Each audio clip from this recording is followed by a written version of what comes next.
Good morning and welcome to the Blueprint Podcast. Um, I just wanted to start out with my wife and I. Tomorrow we'll be celebrating our 40th wedding anniversary. And those were a few pictures from in the video, a few pictures of, our time together. And it has been, well, it's been amazing and still amazing, and we will be celebrating our 40th anniversary tomorrow, and then on Monday we will be celebrating my wife's birthday on Monday as well. So it's like a back to back, and man, let me just talk about the yeah, yes, my wife is 60, on August the 7th, and let me just say, you always think about, you see other people experience marriage, and I should dream about marriage. At one time, I should dream about getting married and having children, and ultimately having grandchildren, and the whole nine yards. And I can say 100% that it has surpassed what I dreamt about in regards to marriage. It has surpassed all my dreams, and it's been amazing, a journey that we're continuing on each and every year. I think last year it was our 39th wedding anniversary, and I did a countdown from 39 days all the way to the day of our anniversary, and this year, we just knew that 40 was special. All of them have been special from day one to the present, have just been wonderful. I can say, just a few things about what makes I think makes a marriage work, right? I think that number one is communication. I mean, if you don't communicate, man, you're never gonna get anywhere. And the other thing is that you trying to blend two people, you with your own person, doing your own thing, and all of a sudden now you got to get into partnership with another person, right? And you have to be considerate that you are two people becoming one, right? But you're still individuals, and then you have to respect that individuality of what makes that person unique and what makes you unique. And so, blending that together, and in a not a contract, because some people get married, they think they're in a contract. No, you're in a covenant. It's a covenant relationship between two people in it. And when it works, I think the number one thing in our relationship is, number one, yeah, after we got over the infatuation, right, we really honestly became friends, right? And yeah, friends don't always agree. Friends and sometimes not on the same page, but we still friends. I mean, we yell at each other, we other than in marriage, you can't quit each other and go someplace else. But you know, in marriage, yeah, you gotta pause for a moment and reflect, to take into consideration of the other person's feelings and what they want in life too as well. And that was our one of our first conversations when we met. We wanted to know what each other wanted. Did you want to get married? Did you want to have kids? And ask the question, hey, do you expect me not to work? No, go for your dreams. I got a dream, I'm going for mine. Go for yours. I mean, whatever it is that you're trying to become, then it's our responsibility to help each other make it to that place, push to that place. So for 40 years, and then having kids just added on to it. And I was having a conversation in my walk yesterday with a good friend of mine, who owns a trophy shop or award shop, and we were just talking about, like, hey man, you know, these stages, you know, the two of us getting married. I mean, he's in his 70s, two people getting married, having children, and then watching your children have children, right? It's such a powerful thing. And we'll talk a little bit about that a little bit later on the show. But man, how amazing these chapters have been, right? And I'm just expecting more. You know, I think about, you know, it's up to God, but I think about like my mom has seen me and her kids, you know, graduate from high school, go on to college, our next levels, and have children, and to see our children have, you know, graduate and do the whole thing like that. Now she's working on great grands, you know, about to go through the process of going through elementary school, middle school, high school, and going on to college, man. And as long as God allows, those are just special next chapters, right? And you know, so unfortunate that our grandparents, you know, my grandparents didn't get a chance to see like my kids do what, you know, they're doing right now, and go through that process. They wasn't here long enough. So this is truly a blessing to be 40 years, you know, of a relationship that that is so, for me, is the best. I mean, I can't tell you how important family is, man. My life is family, right? My life is my mother, my brothers and sisters, my nieces and nephews, my aunts and uncles. My life is my wife and children and grandchildren. That's my life. If I didn't have family, I can't even say what, you know, so many people that didn't have family, man. And again, it's not just family, that blood family, that's important, but I'm even talking about extended family, people that come into your life and mentor you and pray for you, and you built a relationship with them, man. Because ultimately, the bottom line is we all come from God, and we are all family, regardless of race, creed, or color, right? And so I would like to say this morning, we're still doing it. I got my 37, but we're in 40. We're still doing it. We're going to continue to do it, man. I want to say to my wife, you know, because she's not helping me this morning. So I want to say to my wife, I love you dearly, and I always say I love you this much and more. And I'm looking forward to the next few days, and then taking a little trip to you know, to Charlotte, North Carolina. So all right, let's get going. Let me jump right into my book of the week. Yeah, I was, you know, Kobe Bryant. I was watching something with Kobe Bryant the other day, and it was an interview with Kobe Bryant on the Mamba mentality and how he arrived at it. I mean, this guy was so intellectual, so deep, right? Now I always think that when it comes to things, I have a deep mindset, right? Kobe had a deep mindset. And if you think about it and you look at all successful people at each level, you got to look at their mindset. How do they think, right? And the question is, how did Kobe Bryant think about basketball? How did he, and not only think about basketball, but how deep did he think about life, right? And I think that this is a book, man, that every, you know, one of the other books I think that every athlete should read is Michael Jordan's How to Be Like Mike, right? And then you've got to read Kobe Bryant's book, A Mamba Mentality. If you any athlete and you talking about I want to make my high school team, I want to make my college team, I want to get a scholarship, right? And you want to make it to the pros, right? You got to be prepared, not only physically, but you got to prepare mentally as well. And they got to be on the same level. And then please don't forget how important it is spiritually. So you have to develop the whole person, right? Not just some of the person. And don't let me leave out the importance of community, right? You know, you're doing this, you are blessed to be a blessing. It ain't about you. It ain't about getting riches and money and all that kind of stuff like that. And having that's all good.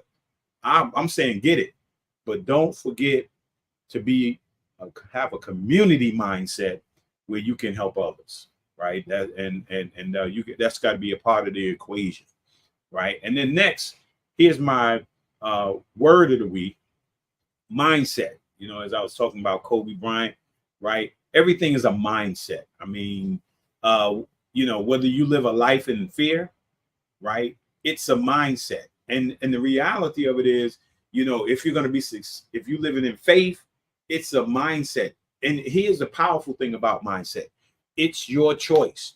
The question is, who's dictating to you about what you, who's setting the station, who's setting the frequency of your mindset. So sometimes music, you listen to the, you can listen to music and it can set your mindset on either fear or faith, right? Or you can watch a television show or video or movie, right? And all of a sudden, you know, it will change your paradigm, right? It will change your frequency, and you can get in you can get a place of fear, or you can get in a place of faith, right? So I say, like, you, but here's the bottom line to it: your mindset.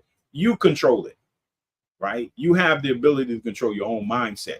It's your choice, right? I mean, God gave us free will and free choice, right? You can choose not to watch that thing of fear and watch things of faith, right? That's why I do, I do the affirmation, but mindset, affirmation is all about training your mind. I was successful as an athlete, and as a person because of my mindset.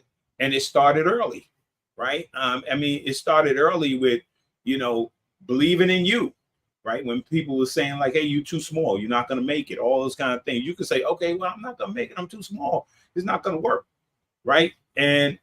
But when you say, right, I'm not going to listen to that person, right? You change your mindset.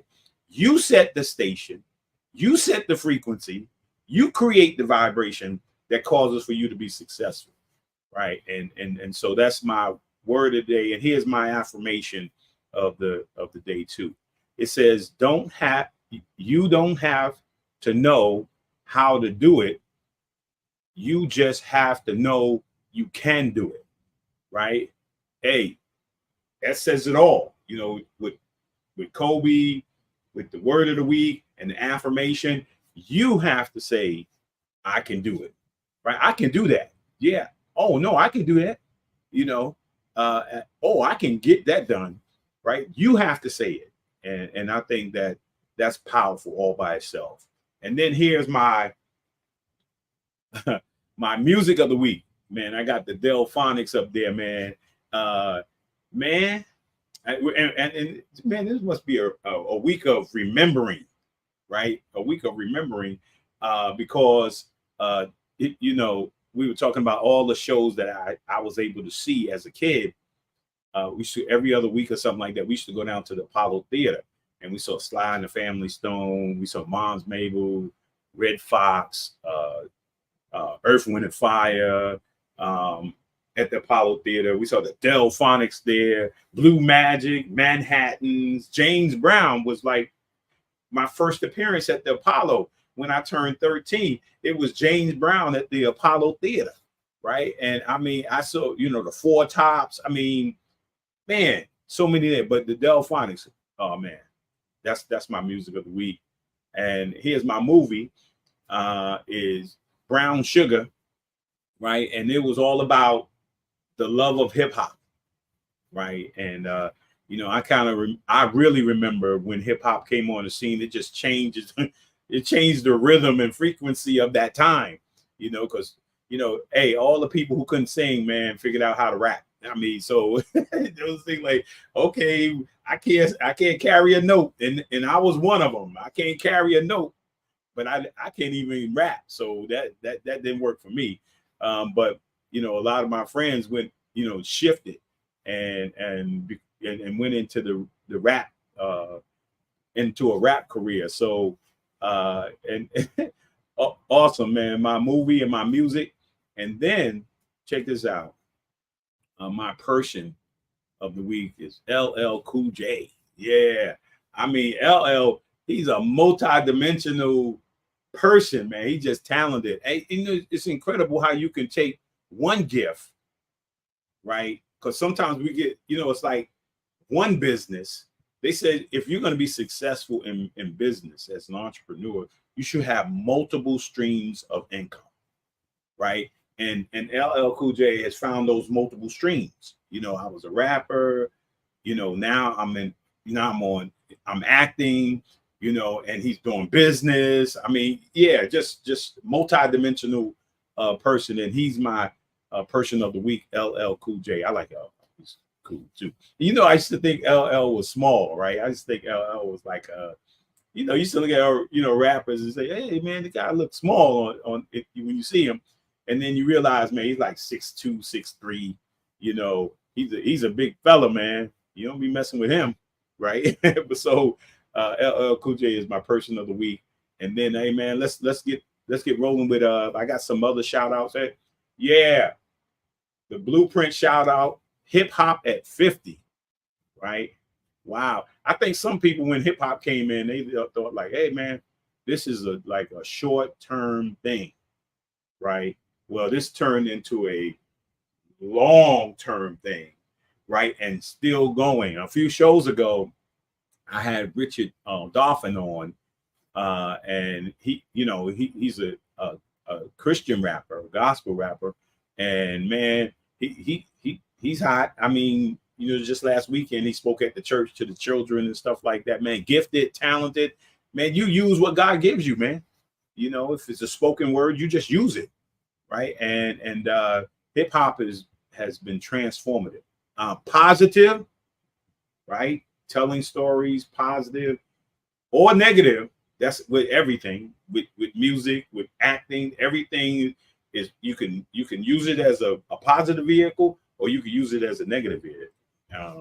But yet it's still here, and it will continue to be here. All right. And so here's my next. I guess I got some more shout outs here. Happy birthday to my niece Titi. Yeah. Enjoy. Happy birthday to Michael, my nephew. Right. And happy birthday to Uncle Ernie. Gonna be 90 tomorrow, right? We're gonna be celebrating with him tomorrow before we ship off to North Carolina. Happy birthday, Uncle Ernie. Man, love you guys, each and every one of you. Right. And so I think we're done with the shout outs. Right. And so I'm gonna show this, I want to do a little, a tribute to hip hop, and it's in the 50th. I think it's celebrating 50, and everybody's celebrating it. I mean, Showtime, you name it, the Grammys, everybody's celebrating it. And this is just a little piece on hip hop and the power of hip hop. I said the hip it to the hip hop, you don't stop the rockin' to the bang bang boogie. Say up jump the boogie to the rhythm of the boogie to beat. From that fateful basement back on Sedgwick Avenue, hip hop as we knew it was born. The 70s marked the beginning of a revolution in music and in culture. Jump on it, jump on it, jump on it. It's like a jungle sometimes. It makes me wonder how I keep from going under. By the 1980s, hip hop had arrived. From superstar pioneers to the young upstarts blazing their own trail. The mainstream had never heard voices like this before. This was our fairy tale, our folk music, our poetry, our moment.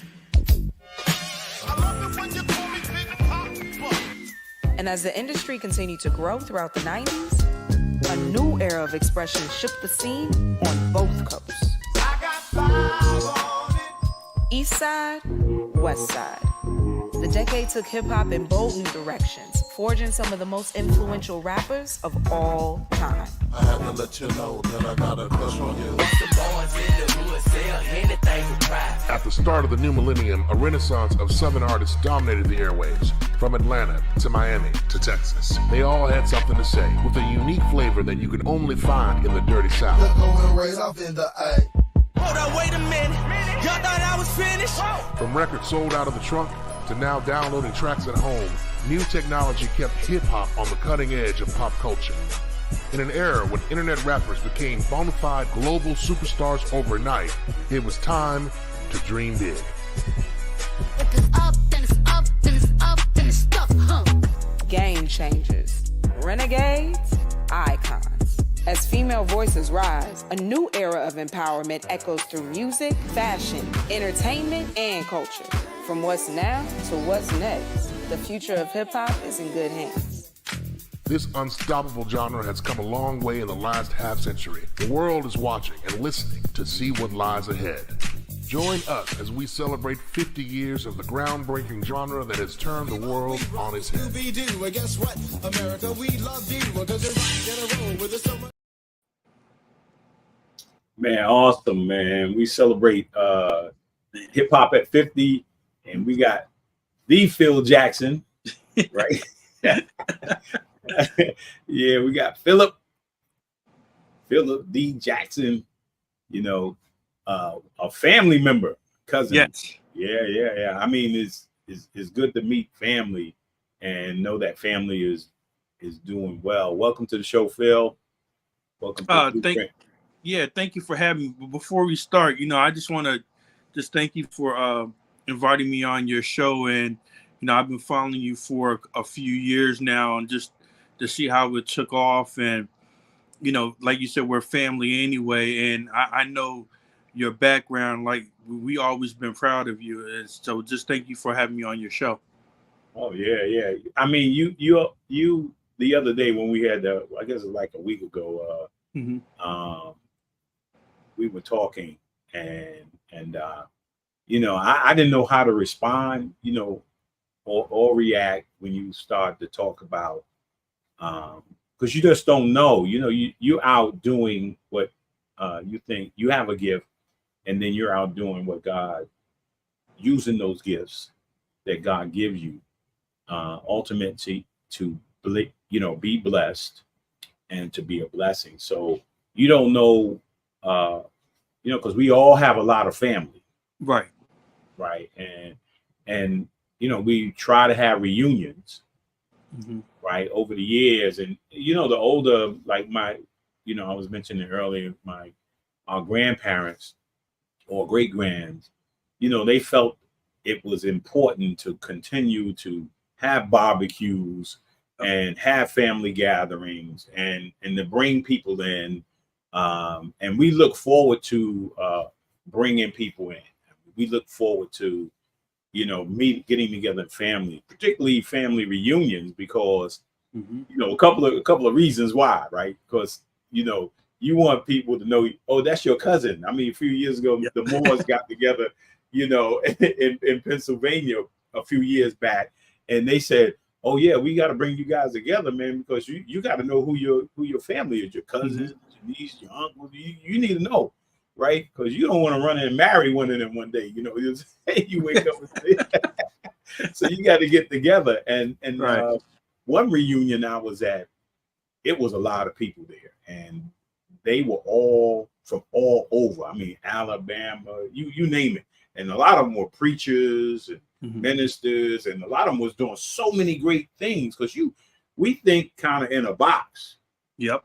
You're right. So we think the box, we only ones in the box, right? And then you realize that you got talented families like yourself, right? Which we'll talk about, but man, like yourself, that are talented, and doing some very powerful things out there. Yeah. But this is cool. Oh, real quick, when you mentioned that, when before I moved to North Carolina, I used to go down to, typically if you're from the north, your parents send you down south for the summertime, and just going down to Plymouth, North Carolina. The biggest thing was when you came home. If I was there during the summertime when you were there, it's like, oh, my cousin plays in the NBA. So like it was. We were so proud of you, man, and we were trying to emulate you on the basketball court, because I could actually say, yeah, that's my cousin right there. Yeah, and when you said that to me, it kind of touched me. I was like, oh man, I was almost about to have an emotional moment, because you just don't know that. I think that's the whole point. You just don't know who knew what you were doing. In terms of people knew, and I got people write me stuff and wanted the autograph and all that kind of stuff like that. But you don't really know whether your family knows that hey, that's your cousin, Oh, we knew. Trust me. and we let all our friends and everybody else know that you are our cousin. Oh, that's awesome, man. Yeah, you. Man, I don't get no tears. But that was an emotional moment for me to know that my family knew that I was out there, trying to be the best version of myself, Right. To represent the family at every level, So, thank you. I appreciate that. Appreciate you for that. And so let's talk a little bit about family, man. Okay. Importance, family. Oh man. And these are my memories here. Like, Yep. Before you were thought of. Yeah. These were my cousins. Yep. And my Jeff. Yeah. Jeff and Greg, even though Greg was a little older than Jeff and I. But Jeff and Willie Jr. or Pete. Yeah. We were literally, I couldn't wait to get to North Carolina during the summers so I could just hang out with them. And we wake up, we go from one house to the other house. One house to yep. Just spending time together. And then, my Aunt Joyce and my mom was closer to a lot of the female cousins. Right. And so they were always a little older than I, but love seeing them, man. I love seeing your Van Lee, love seeing your mom, man. They always smiling, man. They was always having a good time, man. Always. And so yeah. And then again, you go back and you think like, okay, man, you don't even think about Van Lee having kids or Geraldine, Betty Jean, or people having kids. And then when you start like, hey, they have kids too. You having kids. Yeah, they had kids too. Yeah. So, and they have their own world, their own life. Yep. So talk about that family experience, going to your mom and your dad, siblings, and then where you currently are, in terms of your family, and around family and around faith and around the importance of education. Oh, okay.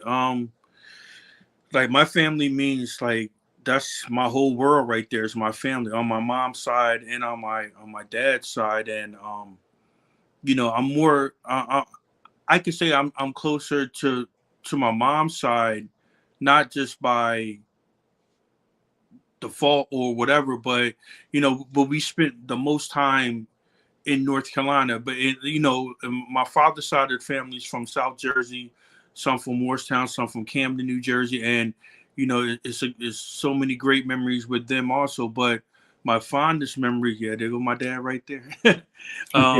But my fondest memories, just going to North Carolina in the summertime, just spending time with my grandmother, my aunts, my Aunt Martha, going over her house and, hanging out with Uncle Benny over his house and, just being around family. And, that has never stopped. And like you said, life gets in the way sometimes and we don't do it on purpose, but sometimes we kind of drift apart because we get older, and we start our own families, but, we still keep in touch. And, sometimes tragedy brings families closer together. And unfortunately, that has happened in the last few years, but, we're still as close as ever, just going down there and just having a good time. And, I'm sorry I missed the last one because, I had to work, but, I'm looking at the pictures and I'm like,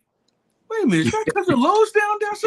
See, now I should have went there. I should have went back home, but I was just in Raleigh with my aunt Gerald last weekend. We just had a great time. I saw my cousins, and it's always a blessing. Plus, we're getting older now, so it's more important to stay in contact with your cousins. I mean, we're not we're busy, but we're not that busy just to pick up the phone. We might not even have anything to say. Say, hey, I just wanted to call just to see how you were doing. And it's that's what that has always motivated me to do what I'm doing now is my family. It's like we were talking off the air. I can't describe it. I mean, it's just the feeling, and I mean, it is so great. But now I understand it a little bit more now because I have my own family now. Sons, grandkids. Now I understand how my family felt. Yep, there they go right there. I mean, my nieces, my nephews, my brother, my sister, Eric and Teresa, they really, to this day, they really inspire me. They've done great things too. Me and my dad. Look, I was so close to my dad. It was not even funny. I mean, and like I said, he's a big reason. My oldest son too. I mean, like they're the big reasons why I do things and I push myself. And I was just telling my wife the other day, some days I might not feel like doing something, but I always think of you guys, and like, it's not about me. It's about you guys, and like how strong my mother is, and how great my father was and still is. He's still spiritually still great to me to this day. And like I said, my two sons. I mean, you always want your kids to do better than what you do, and I can't be more proud of what they're doing right now. Both of them, Phillip and Devontae, and like I said, my Teresa, and they're little Easton. Little Easton's upstairs right now. We're trying to tell her keep it quiet. But now just let them play. But it's just a great feeling. Yeah. Sometimes I get emotional when I talk about it. Like I got emotional last night. We were just watching cartoons, and I started getting emotional because it was just me and him down here eating popcorn. Granddad let him stay up a little bit later. I hope Phil's not. Well, I hope Phil's watching this, but yeah, I did let Easter stay up a little bit later than normal. But he's he's hanging out with his grandfather, and that's I love that. I found a lot of pictures with him. That's what. Yeah, there you go, right there. Yep. Yeah. Yeah. And so now you have what? We're talking. How many children? How many grandchildren? Two sons. Philip is 31. Devontae is 26. And 9 grandkids. Well, two twins are going to be on the way in October or November. Right. So like me and my wife, we combined our grandkids. We keep saying, are they in the race to have kids or something like that? But no, it's a great feeling though. It's really a great feeling. Yeah. I mean, even when I was talking to Todd at TML Trophies yesterday, he was like, he was thinking like he's getting ready to go up to Mass, right? And Massachusetts. So, because his mom is from there. And he says, literally, it doesn't make any sense. Every year he got to call them. He said, because his siblings live up in Massachusetts. Okay. Right. But they don't speak to each other and they don't get together until he comes every summer. Right. He said that they in the same town. Like, he's asking, like, how's Johnny doing? Like, oh, I ain't talked to him. What do you mean you don't talk to him? He live right there, like that. So yeah, sometimes people just get separated, man. And you said earlier about the cares of this life. Right. Sometimes you just get caught up, and we have a tendency to forget about our priorities. Our priorities, number one, is God. Right. Right. Our second priority is our family. Right. And then our other priority is our career, because that's how we take care of ourselves, and that's how we take care of our family. Right. You can't leave that out. So you got to go to work. You got to put in time, so you can do the family things you want to do, Yeah. But I mean, your mom, sometimes they don't know you know, your mom, Van Lee, and Geraldine and Betty Jean, you know, Lorraine, and I mean, Ray Boy, Little Sally. I mean, you know, I mean, you can go on and how, you know, they look at what maybe I have accomplished, and then everybody feel good about that, right? But for me, it's not about what you accomplish, right? You just family, Right. and all of them have been special, you know, in my memory, you know, even to the day, man. I got, you know, you compartmentalize things, and for them, man, when I think of North Carolina and I think of my grandmother and uncles and stuff like that, I go of how much time I literally spent with Aunt Avert. I mean, so that was a tragic situation that happened early in our lives. And I used to love seeing Aunt Avert, right? I used to love going over to the house and staying there and seeing, you know, Lorraine and and Betty Jean and Van Lee. Love seeing them, you know, and staying with my cousins, man. I mean, you know, that was like just as important as going to see my grandmother. Right. Was going to see them, you know, and that's on my grandmother's side and my grandfather's side. Just love to see them, love to be in their presence, you know, and they all have all been my inspiration. Right. You know, so yeah. No, absolutely. I mean, you know, real quick, I mean, like how, like sometimes your family doesn't know how much they inspire you to do some things. My Uncle Ray, you know, he actually inspired me to become a bus driver. You know, he inspired me to go out and get my CDLs and study for it. And, you know, I started driving school buses at first. Then I went up to, you know, now I work for New Jersey Transit. And, you know, he's actually the one, you know, that inspired me to do that. And, you know, my Aunt Lorraine, you know, she very spiritual. I didn't understand it then, what she was trying to teach us back then. But now once I'm older, I understand. So like, I like a lot of like some of your family, like they don't realize that you take from them. You do listen to them, because you know when we were younger, it's like you don't listen, but we were listening and we were taking everything that they were trying to teach us, and you know it's just a great feeling. Yeah, and I can guarantee you this, man. If you seen Lone Rain, you was gonna get prayed for. Yep. Or you was gonna get a word. Yep. So you might as well like, okay, well, be patient because you got to get that whole word out, you know. Yeah. But I love that. I love it. Yeah, you got to get sit there and listen, you know, get that word out because you don't know where you're gonna need it somewhere down the road. Right. Yeah. Awesome, man.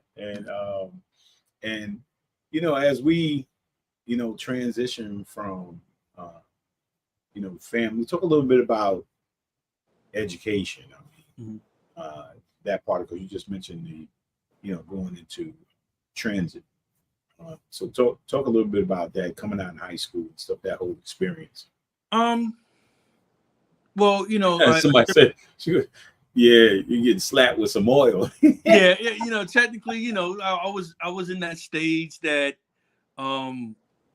you know, like just like any typical high school male student, I really didn't know what I wanted to do. I mean, you know, I was just all over the place. I thought that, okay, well, I'm going to go play basketball. And, you know, it's like, well, I wouldn't say I fell out of love with basketball, but, you know, I just got different interests, and, you know, like, you know, I always loved music. So I started talking to my oldest son's mother, and, well, it's funny that you said the Delphonics. That's her father. He's one of the original members of the Delphonics. Right. So, so what I did when you know my early teens, late teens, early 20s. You know, I was going to school at the time. I was working, but on the side, like on the weekends, I would go on the road with them. He would teach me how to be a roadie, or how to conduct business in the music industry on on the tour side. And we went everywhere, and I learned a lot from him. And then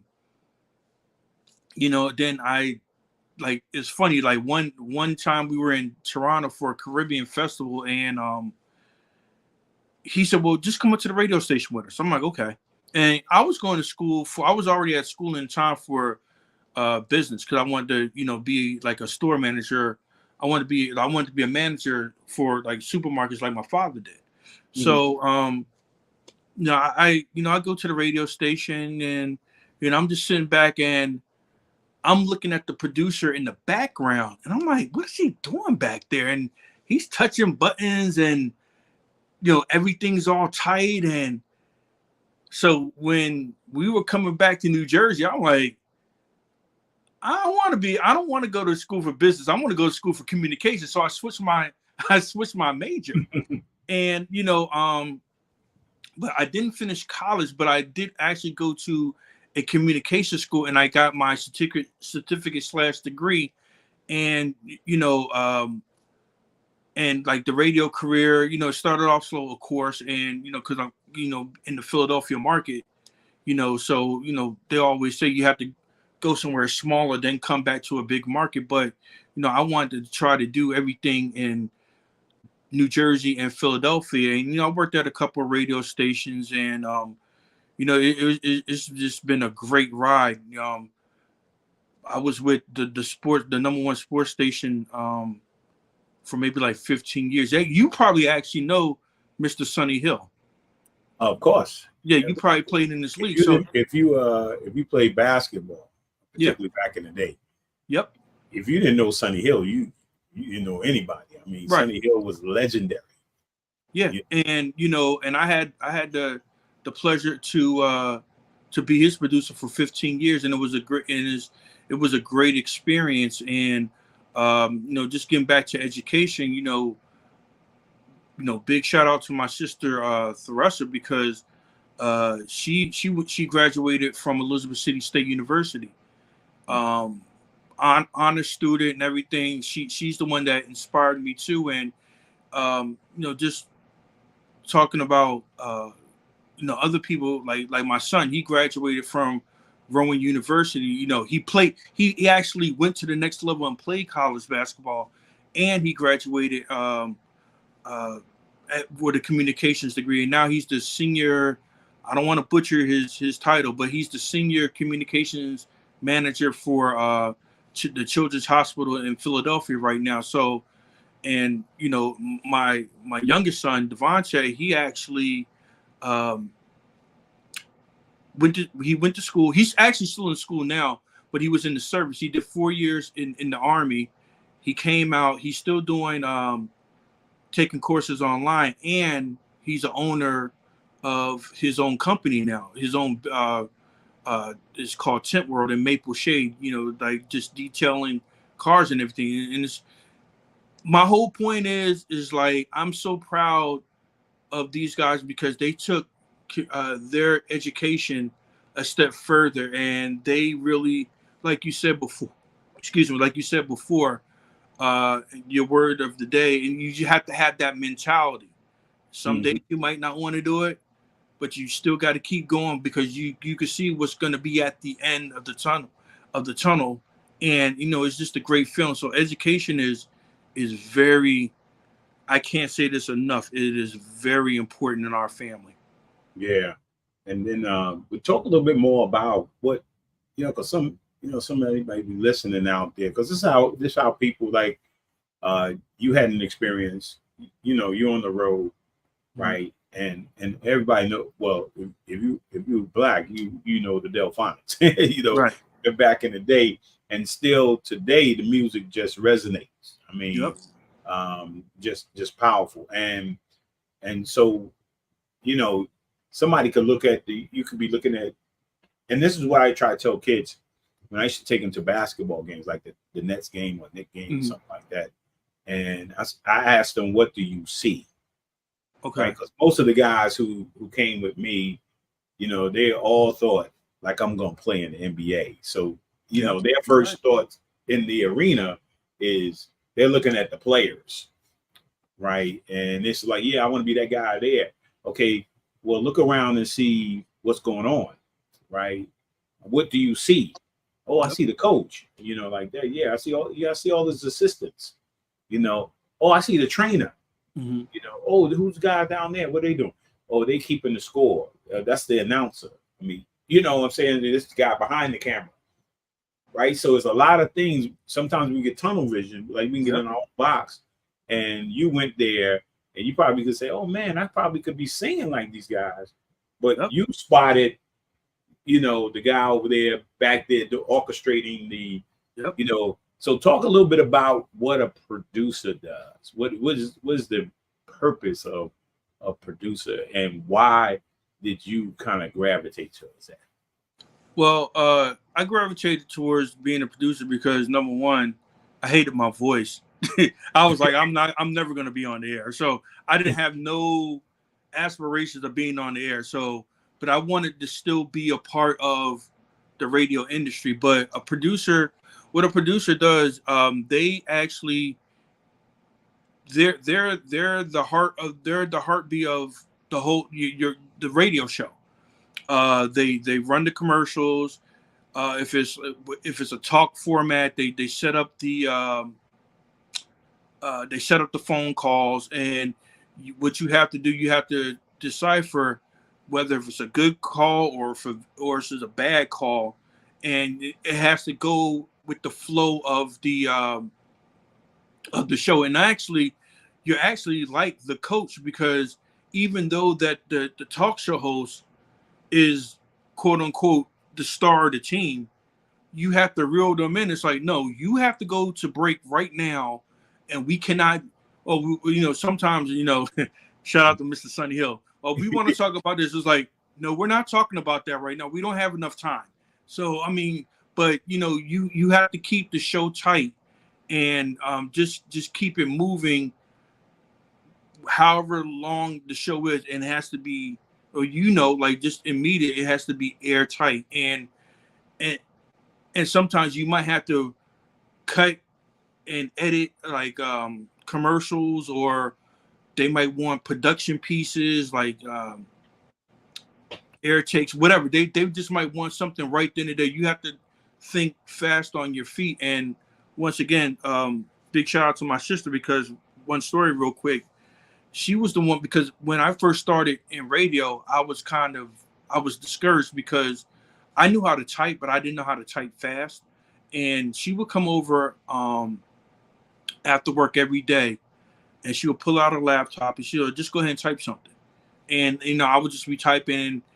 By her having patience with me, and because that is another big thing that you have to be quick on your feet. You have to think on your feet, being a producer, and just typing things. You're answering the phones, you're typing things, you're hitting buttons, and it's all simultaneously sometimes. And she really helped me out with that. But being a producer it's a great feeling, because I always thought I was the best producer in Philadelphia anyway. And me and my friends, me and the other producers, I'm like, no, I'm better than you. I'm like, no, but it's a friend. We did it in fun, but I always thought I was the best producer, because I said this is gonna sound tight, and sometimes the talk shows might be talking about something, and you might pull up like a song that actually goes right in with that, or something that goes into that segment, and it just fits right in. So like, yeah, I mean, just being a producer, it was a great experience. Well, yeah, like my wife called herself the executive producer. So yeah, I've seen Losey, my oldest son, work this kind of situation by himself, like do the show by himself, put up all the pictures, do the video. I ain't ready for that yet. I'm not, I need people to be the producers, like put up the stuff and, play the video and, all those kind of things like that. So I know how important it is, because if neither one of them could do it, the question is, can I be both producer and the guy doing the, the hosting as well? No, not right now. I mean, you can do it. You know, well, I probably can do it. The question is, do I want to do it? What do you want to do it? Right. Yeah. Stephanie, what's up? You know, hey, what's going on, Steph? Yeah, and yeah, no, that's that's what people don't understand, man. Is that, like you said it, like you're the coach for whatever, you know, and coaches come in many forms. Managers, we call them managers, call them producers, but really they coaching out there. They managing the situation out there. Yeah, and so you know, as I was, you know, following some of the stuff and reading some of the things, you end up you know, doing kind of the roadie thing and coming into the radio scene, and you started doing stuff for sports. Well, I mean, and you were a sports guy, so as well as a music guy, you were a sports guy. So you know, talk about that experience, man, because now the thing you said you're not good at, you know, or you wasn't interested in, right now you find yourself there, you know, interviewing people. So talk about that transition and right. I mean, and that's a funny thing, because sometimes when you feel as though that, like you said before, you took the kids to a game and you ask them, what do you see? And sometimes they're just focused on, I want to be the player. But then that you might see the guys, other people doing other things, and then that might spark your curiosity. And you know, just being around so many great Philadelphia sports talk show hosts, I picked up some skills that they were doing, like how, like what to ask, and I ask questions. You always got to ask questions. You like, if you want to learn something, like go to the source. Just start asking questions, and that's what I did. And I really didn't want to talk on the air, but I got an opportunity, and I do owe that from, not even just from sports radio, but I actually worked at the first Black talk radio station in the United States, WHAT, out of Philadelphia. Was it 900 AM?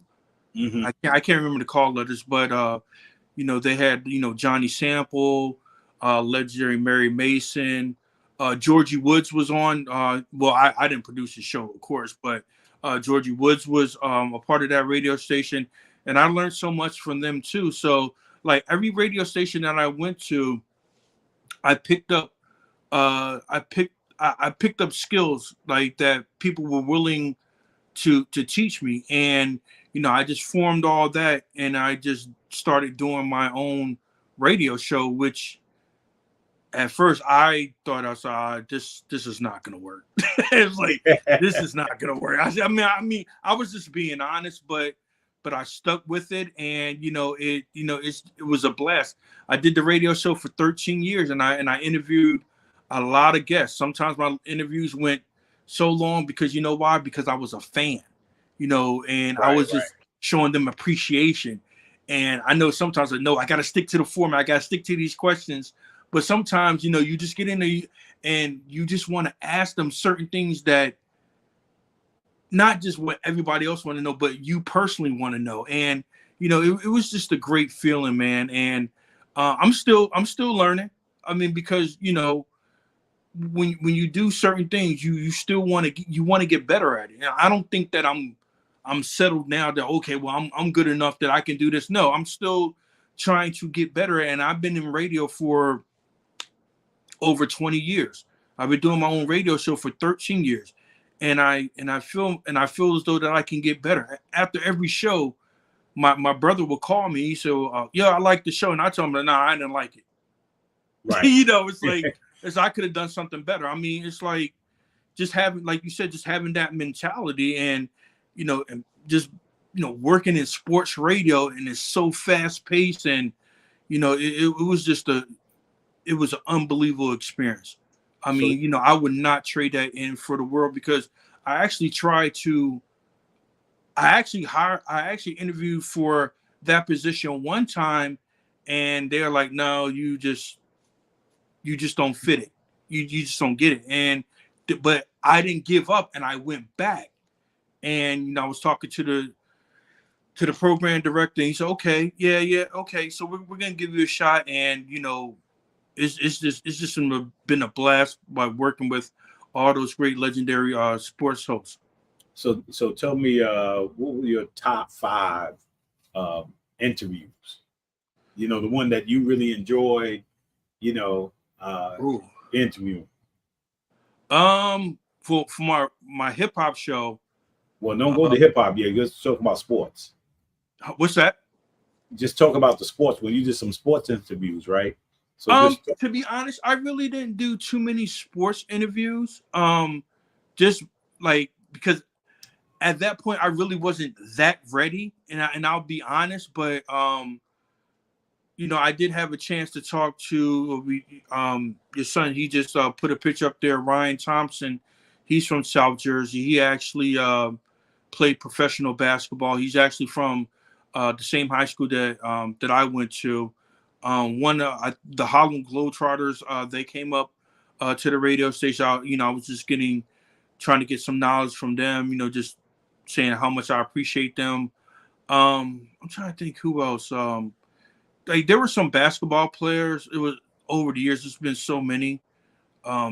Just basketball players just coming in and out of the studio, especially because Mr. Sonny Hill, he knows so many people.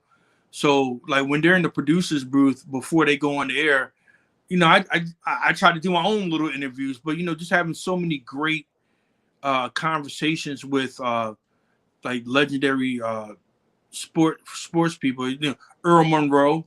Earl Monroe will always call Mr. Sonny Hill, and we would talk off the air, and he would give me some knowledge. It was just a great film. But having personally interviewing sports, nah, it's like, nah, I'm not ready for that yet. I wasn't ready for that. Oh man, but you were ready for starting your own radio show. Yeah. I mean, and so as we transition into, before we talk a little bit about that, talk about your thoughts. And then for anybody else out there, we're celebrating hip hop at 50, right? And, I showed the movie Brown Sugar, which was about hip hop. One of my favorite movies. One of the questions is, when did you fall in love with hip hop? For all of you guys out there, there's a question for you. I mean, when did you fall in love with hip hop? What's your favorite,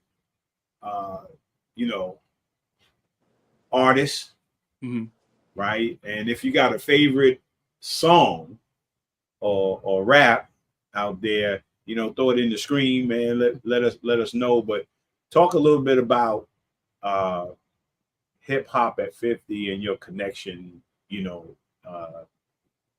love for it. Oh man, hip hop to me that was my world. If I had a bad day, if I had a good day, I would just play music. I mean, like sometimes you think back to moments. You might hear a song now, and you can remember 20, 30 years ago when you first heard that song, what you were doing. And, I remember, my Uncle Ray, riding around on his bike, playing hip hop music. That was back in the day. I thought you were gonna say, you remember Uncle Ray riding around in the car, listening to hip hop. Yeah. He riding around his bike. It's a cool thing. He would have a boom box, and it would have a strap on it. He'd be riding his bike and just be listening to hip hop music. Like that was my really first introduction when I went to North Carolina, because because hip hop was still new. It really wasn't on the radio like that, and where you heard it, you had to try to go get the music right then and there. So, but 50 years, I'm just happy that I contributed 13 plus years with my radio show towards hip hop. But my favorite song of all time is probably The Message. because the message came out back late 70s, early 80s, and it's still what it was talking about back then is still going on right now. That's timeless music right there. You can't deny that. Like that's probably my all-time favorite. And my all-time favorite artist is probably Big Daddy Kane. Big Daddy Kane. Smooth. Back in high school, I thought I was Big Daddy Kane, but I had a chance. Actually, I met him at a Dolphonic show at the Apollo, which was a great highlight. And then fast forward years later, I actually had an opportunity to interview him on my show, and he's just the nicest guy. And he's still doing music right now that resonates to what's going on right now. And, he's 50 plus years old, and, he's better than a lot of these artists out here now. And, that's just a great feeling. Like just hip hop alone, man, is just, I can't even explain it. It's like hip hop it's incredible. Like you said in the beginning, we didn't think that it was going to last this long. We just thought it was going to come and it was just going to go, but it's going so far now. And, I'm just proud of all the artists back then, up to even the artists now. I might not listen to too much of the hip hop now because it's not geared towards me, but I do listen to it now, and yeah, they're saying something. They're really saying something. So I salute hip hop. Yeah, I'm just thinking about it, man. I'm kind of, when it came to hip hop, I just kind of gravitated towards messages. Who did the message? Grandmaster Flash and the Furious Five. Yeah, that song was like 10 minutes long. Yeah, that's why but it was a great song though. Yeah, that's why you can remember it. Yep. One song that R&B song, can't remember who. Stay in My Corner. Remember the and that's one of my favorite songs too. Yeah, Stay in My Corner. And the reason first of all, the writing of it was good. Mm-hmm. Right. But like Grandmaster Flash, man, it was so long. Yep. You be stay in my corner. Yep. I mean, they could just stay. That's the Dells, right? The Dells, yeah. And you know what? Real quick, when I used to go on the road with the Dolphonics, and we did a show, and they did a show with the Dells, I literally sat on the side of the stage waiting for them to sing that song. And because my father used to play it all the time. And just by going from listening to it at, at my parents' house on records to actually meeting the guys years later. And just I was just in awe about that. Yeah, you're right. Yeah. And, I get towards KRS-One. Yep. Right. More towards the message. I mean, because hip hop was about the story. Yep. What people were experiencing at the time. And somebody had mentioned up there the Sugar Hill Gang. Sugar Hill Gang, yep. It was just a new thing, when it came out. And I'm like listening to it, then it carried the beat. Yep. Right. And so you're listening to it, man. And eventually everybody, it was, rapping with the song, and, you could, figure it out. But I'll never forget.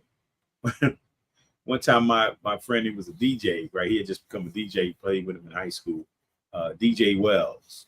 Okay. And then he gave me a cassette.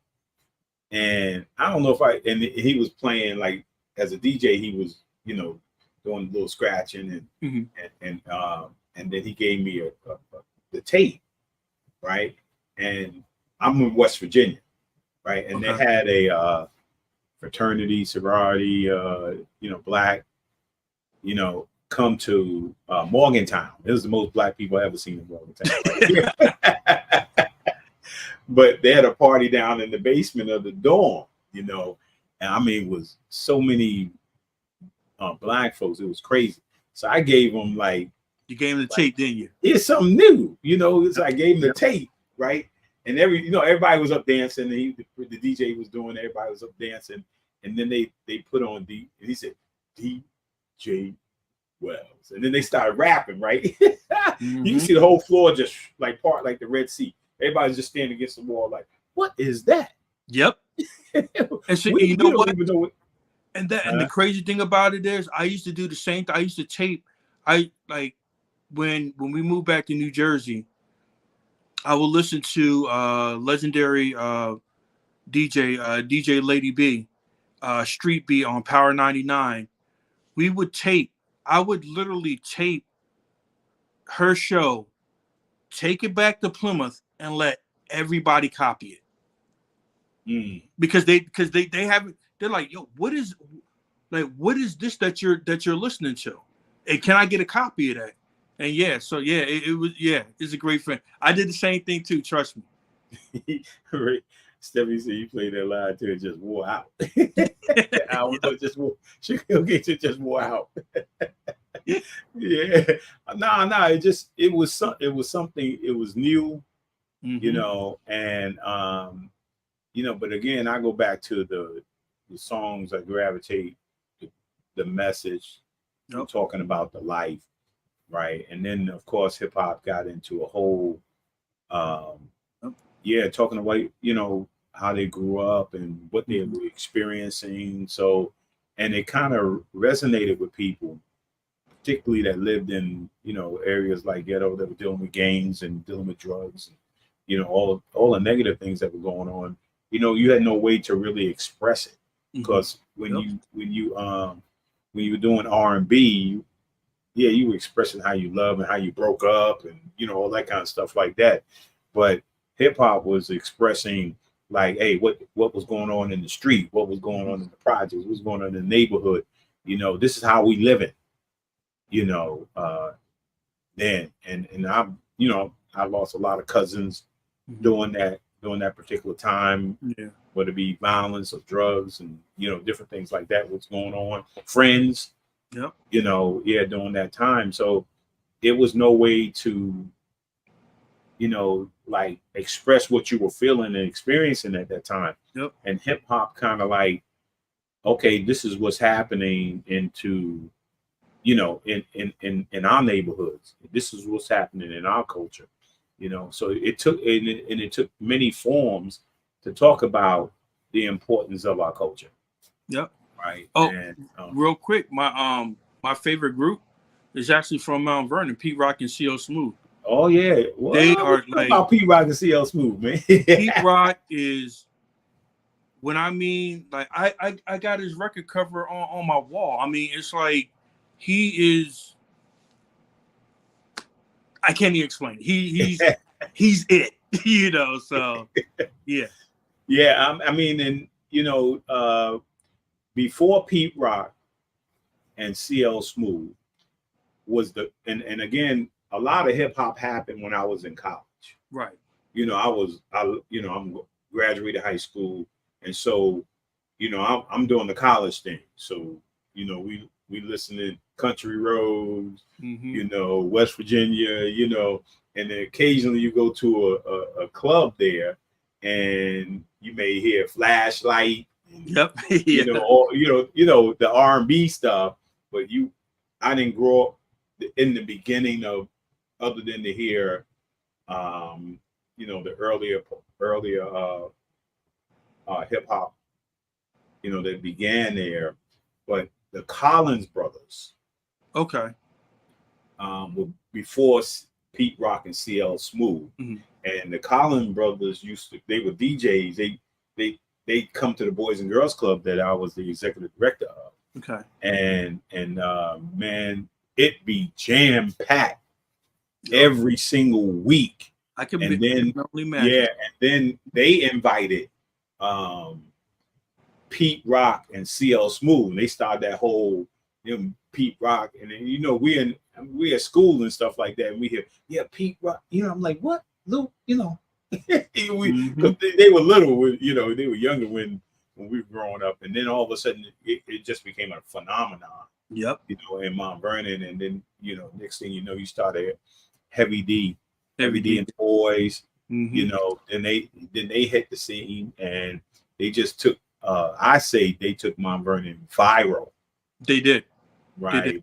You know, money earning Mount Running Vernon. in Mount Vernon. Yeah, they had the song. Yep. You know, nothing but love for you. Yep. You know, and so Mount Vernon came on the map, and then next, you know, Diddy was out. Yep. You know, so some of the things that were happening in sports, you know, like all the guys, you know, went out to make a name for Mount Vernon. You know, everywhere you went, somebody was making. And then Denzel was started making a name for Mount Vernon as well. And then would prompt Heavy to talk about money earned. You know, we earning money in Mount Vernon. You know, you know, those things like that. And then, I think we just seen what was that other that you posted there a second ago? Yeah, Dougie Fresh. Dougie Fresh, yep. Yeah. And you know, it's interesting. Dougie used to do a number of things with Boys and Girls Club. Come and do a show. Yeah, he used to come and do a show at it was be a fundraiser, you know, at the high school. Okay. And he come and do a show, and then we have a celebrity basketball game where you know, JB Smoove and Talent, all the comedians used to come and play in the game. And then a lot of people don't know Brian Smith. Brian Smith was he's still with the Yankees, the president of community relations and stuff like. He played football, but you know, Brian used to come back. All these guys, Gus Williams, you know, everybody used to come back on behalf of the club. And it was interesting. JB Smoove got inducted into the National Boys and Girls Club Hall of Fame. Really? You know, because Denzel is in there. And you know, no, I'm not in the national. Oh, you're not in there? No. But Denzel is in there, JB Smoove, and when JB got inducted, we was in New Orleans. Me and my wife was in New Orleans, and I was just doing my book, you know, producing. You know, I was doing my book there, a book tour at the National. So JB was there, I was there, we hanging out, and that night, you know, they said, "Yeah, you got a big concert tonight, man. You know, look up there. It's Dougie Fresh." So Mount Vernon, you know, I was doing the book. JB was being inducted, and Dougie Fresh was doing the entertainment. You know, we were all back there together, thinking like, "Look at Mount Vernon, right?" Yeah, no, absolutely. You know, So, you know, I remember just like the Jackson 5. We had a place called Memorial Field, just got opened back up after like 20 or so years, 15, 20 years. We finally got Memorial Field open up with, you know, people used to walk around the track. We used to have our graduations there, football games there, soccer games, all that stuff there. And then they let it kind of deteriorate. Now they just reopened it. Beautiful, you know, and Mean Joe Green did a commercial in the old Memorial Field, you know. Remember the Coca-Cola? He did that there? Yeah, he did it in Mount Vernon. Yeah. I didn't know that. Yeah, he did the commercial right there. So we know him for that commercial. Yeah, that's Mount Vernon. That's a Memorial Field. And then the Jacksons was at Memorial Field. The Jackson 5 came to Memorial Field when Michael was real little. And then we had Run DMC, Fat Boys, you know, they had a big concert in Memorial Field. You know, and so, and I don't know why I was doing security. I was out there doing security. and they put me in front of the stage. It was so loud. I said, look, they just done, because people were supposed to stay in the stand, not come over the fence. Right. Which as security, we could have been at the fence. But if more people jumped the fence, they kept moving us back towards the stage. Exactly. Okay. Yeah, I was like, nah, man, I'm out of here. I'm not. I was just doing this as a favor, man, but I'm out of here. But, you know, to see that, you know, to experience, you know, the rise of hip hop. Yeah. You know, it's very, very powerful. You know, the last thing I want to get into, because I was thinking about it, you went into transit. And, you know, I thought about, you know, because for so many years, you've heard or seen on the news. You know, I just think, you know, when you serving people, there are multiple ways to serve people, and sometimes we don't respect people, conductors, people that drive buses. I was always appreciative because the only way we could get to Plymouth was my mom would take 4 kids in the heavy suitcases, and we had to go down to the Port Authority. Yep. Trailway. Yep. Yeah, get on Trailways or the Greyhound, right? We used to go to Plymouth too. Yep. Yeah, and I was always thinking, get on the bus, man. Like I used to act out like I was a bus driver, and I always appreciate the guy driving the bus because he always got us to our destination. Right. Yeah, and so when I think about hospitality, I think about what the world needs now: hospitality, common courtesy. I mean, you go to particularly in or at least I don't know now, but particularly go to where you go get your license and all that stuff, renew your license. Oh, motor vehicles. Motor vehicle, you go there and they were always nasty. Still are. Yeah. Yeah. I went there maybe like a month and a half ago with my transit uniform on, and they were still nasty to me. Yeah. I'm thinking that you'll be nice to me. Like, no, they were still nasty to me. You may be on my bus, But yeah, I heard in terms of talk about that experience dealing with people every single day, and that whole experience that you the whole thing you experience, because it's a whole new world, being in tragedy, dealing with people, every single day.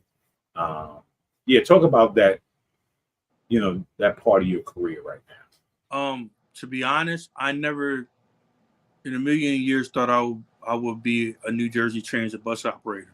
That's number one. That was not even my goal. I mean, I thought about it maybe years ago, but I really never acted on it. And to be honest, that's probably career-wise, besides radio, that's the best decision that I ever made. Just having the support of my family, them putting up with me, taking the test, and then, being with transit and going through the training process. And, it was a little hard to adjust at first. I'm 4 years in a transit now. So I'm fine now, but, in the beginning it was very hard because there were some things that, you normally don't see every day. If you go down, like, cause my route is Camden to Philadelphia, and, but I want to say this.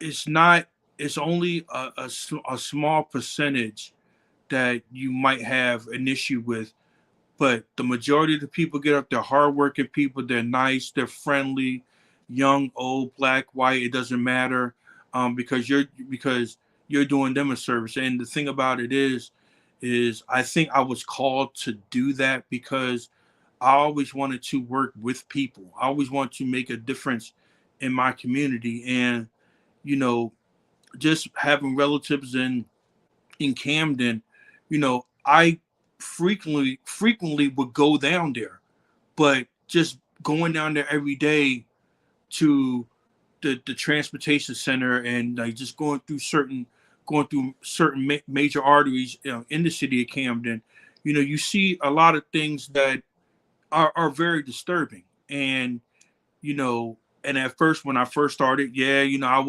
I'm not going to lie, I was that type of driver that I was arguing with people all the time. But, after a year or two, and after counseling, I had to have some counseling too, that,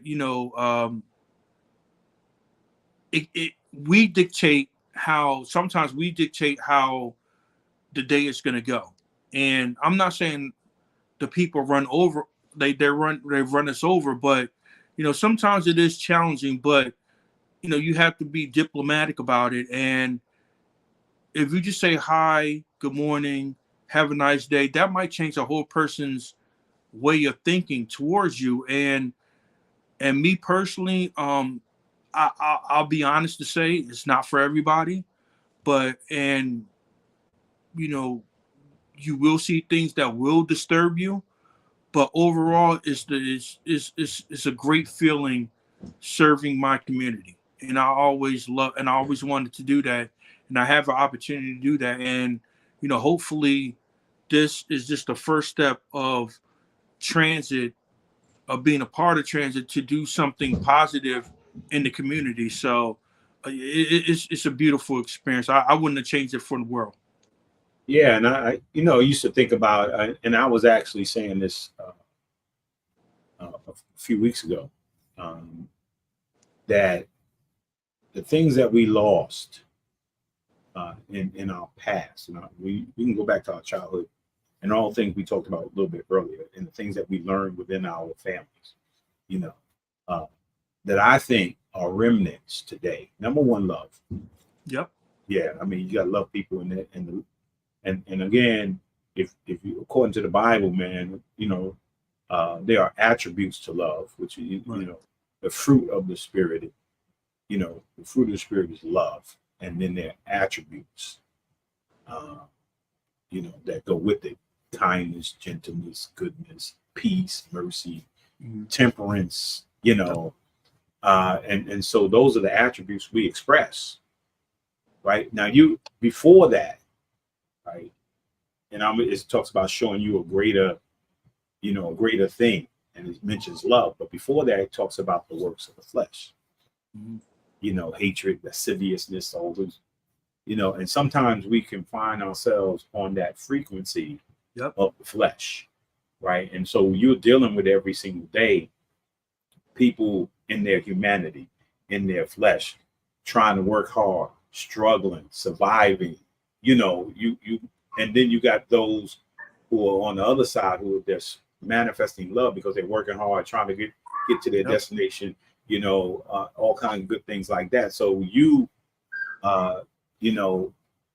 working with people, whether you're doing it at the Boys and Girls Club or, one of the things I always admire about my son-in-law, Dakari. Okay. As a fireman, as a first responder, as a fireman, there can be a lot of nasty firemen, but even though you're public servants, right? With him, he always has this nature about how he approaches people, man. He always approaches people nice, and kids and people really nicely, in terms of he's manifesting some fruits of the Spirit, being gentle and kind to people, because that's what we've seen. We see firemen as the person that got the cat out the tree, handed. Those are the kind of things we see, and so hospitality. I mean, so when as people get on your bus, you get to change their frequency or environment as they get on the bus. You create that. You create the mindset on your bus, right? You create what you allow and don't allow on your bus, and eventually people see you more consistently. Exactly. Right, and through time they see you more consistently. They want to see how you are. So now, if you're disrespectful every time a person gets on the bus, if you're rude every time somebody gets on, but you're going to receive that back. Right. But, love also it's a dove and a serpent. So there's sometimes I got to be loving, but sometimes I got to be like, okay, no, you can't do that. That's love too. I'm not going to tolerate that. So that's why I was so interested in, what you were doing in transit and dealing with people. Right. Because it's literally a people business, and you get to curve how kids get on your bus, off your bus, and how you speak to and say things to them, could be words that are transforming, them to love. Right. I mean, so talk a little bit about that before we, about that whole experience of dealing with people and stuff. Oh yeah. I mean, it's a great experience. I mean, it basically, like, to be honest, dealing with all walks of life, it basically, you have to check yourself. And basically, like, okay, well, it's not just them, it's me too. It's like how I can dictate how my attitude is, because, I will admit, when I first started, I would have attitude with the passengers, and then I would come home and I would have an attitude with my wife. Like my whole attitude changed, and I knew that I had to change. I knew that my parents didn't raise me like that. Aunt Gerald, Aunt Lord, they didn't raise us like that. So I knew that I knew it was me. So I changed my attitude, and because everybody is like I said, you get all walks of life, and sometimes the people are nice, sometimes the people aren't nice, but it overall it's just a wonderful experience, because just by talking to passengers,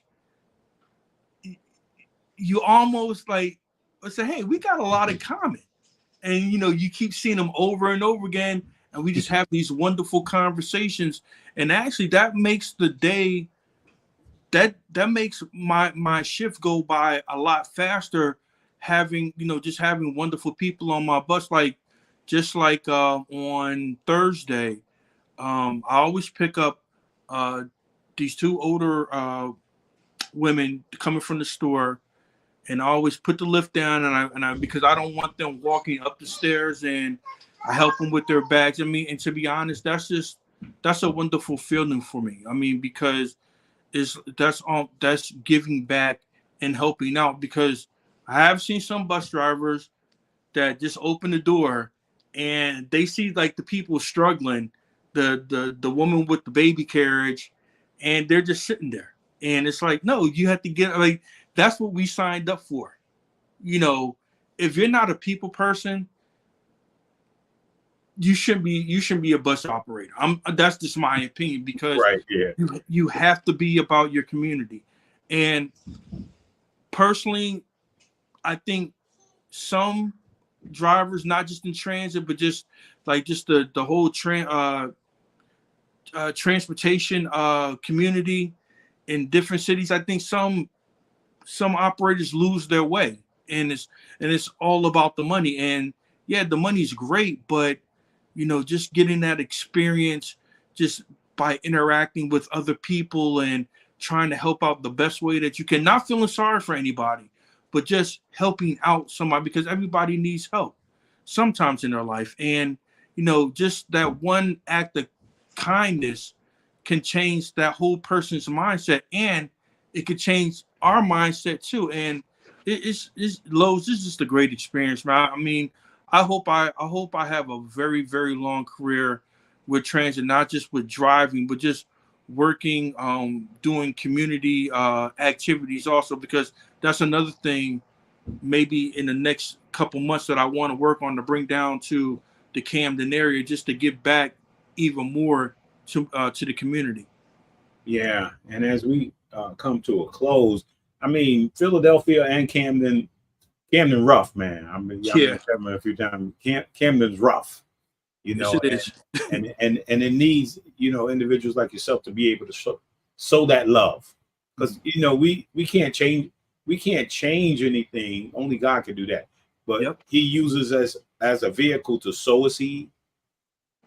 Right, you sow that seed of love every day, hospitality every single day, and you sow it, and then you water it. Yep. Right, you water it, and you can just keep watering it until it happens. I mean, all of a sudden you see change. God changed it, And so before we get off, I mean, talk a little bit about your wife before you get off, and then where's your grandson? Where he at? Yeah, he's right upstairs. He's making. I know you heard him in the back. No, yeah. You gotta bring him down before we get off. Hey, Easton, come down here for a minute, man. Hey, Phillips, bring him down here. My wife, I can't even explain. Like, my wife is, she's my inspiration. She's, besides my mother, she's like the strongest woman that I ever know. She's my best friend, and it's just a blessing to know her for so many years. And to be honest, we crossed so many paths. We didn't even know that we crossed each other's paths. Here, come here, man. We crossed each other's paths. Say hi. So we crossed each other's paths that we didn't even know it. And she's just a blessing to be around. She just motivates me to be a better person, you know. And I love my wife Phyllis to death. Yeah, awesome. And then little guy, Say what's hi. up? What's Say up, hi. man? That's your cousin. Yeah, He's a basketball player too. He played basketball. I think I had some pictures of them guys, man. They sit in the, man, they on the pool table. Yeah. They on the couch. Where's that picture at? I know we had some pictures of them, Yeah, man. Aunt Dolores was like, get that baby off the pool table. Yeah, I don't know. Yeah, look, they everywhere, man. They on the pool table, man. They sitting on the couch, man. They everywhere. They lay on the table, wherever. Yeah, I guess whatever feels comfortable. To be honest, when they come over, it's just like, all right, grandma and granddad, we just let them do whatever they want to do with some, you know, with a little limitation, but they just, you know, they're you know, it's, I can't even explain. Like Fridays, they might ask me at transit to work on Fridays, and I'll tell them straight. I said, nope, I got my grandkids on Friday. Well, can you work Saturday? I said, no, the boss. I gotta check with my boss first. They said, well, who's your boss? I said, my wife. I said, I gotta check my wife. I said, she got me stuff to do. So, but like my grandkids, my oldest, he had just left. He had just went to work, and you know, I have my youngest right here. I mean, it's just a blessing. I mean, you know, you work hard, and this is what. Don't turn that on there. Don't turn that on, Phillip. I mean, Easton. See, I get my son and my grandson mixed up because they look just the same. But but you know, it's just a blessing. This is what it's all about, just with family. And this is the next generation. And I just want to be around just to see them just to prosper and succeed. Yeah. Well, Phil, I want to say thank you, man. Appreciate you coming on this morning, man. And keep up the great work, man. Tell the family I said hello. And, we're definitely gonna keep in contact, and thank you for having me on and your platform. And you know, like I said before, I just want to thank you because you might not have known it, but we followed you West Virginia, where you played with the Squires, when you went to the Clippers. Like, we were so proud of you. And when I was living in Plymouth, I tried to go on the White City court and be like my bigger cousin. And not even just that, Lowe's, real quick, what you did for the Boys and Girls Club is unbelievable. Like, I think a lot of people don't really know how, like, the impact that you have on the youth there. It is so amazing. And I want to thank you. Yeah, he's playing now. Hey, be quiet. Well, thanks a lot, Phil, man. I appreciate you, man. And God bless you and the family. And I'm going to sign off. I'm going to say thank you to all who support the Blueprint each and every week, man. I love you guys, man. And as we go into tomorrow, celebrating our 40th wedding anniversary and my wife's birthday on Monday, man, we're going to have a great time. Look forward to seeing you next week. God bless you. Love you. And as I say each and every week, man, if God allow you to wake up tomorrow, make tomorrow your masterpiece. God bless you. Thank you, cousin. Happy birthday, Patrice. We really hope you enjoyed this episode of Lowe's More, the Blueprint Podcast. Stay connected and follow us at our website, www.lowesmore.com. That's LOWESMOORE.com. You can also join the discussion on Twitter at Lowe's More and on Facebook at Lowe's More Jr. As always, thank you for pushing your mindset towards a better reality. This concludes the most thought-provoking portion of your day. Don't forget to like and subscribe to this podcast to stay fully up to date with everything we're up to. Until next time, be kind to yourself and each other. What they teaching is a joke. I ain't buying it like I'm broke. Insufficient funds for insignificant time.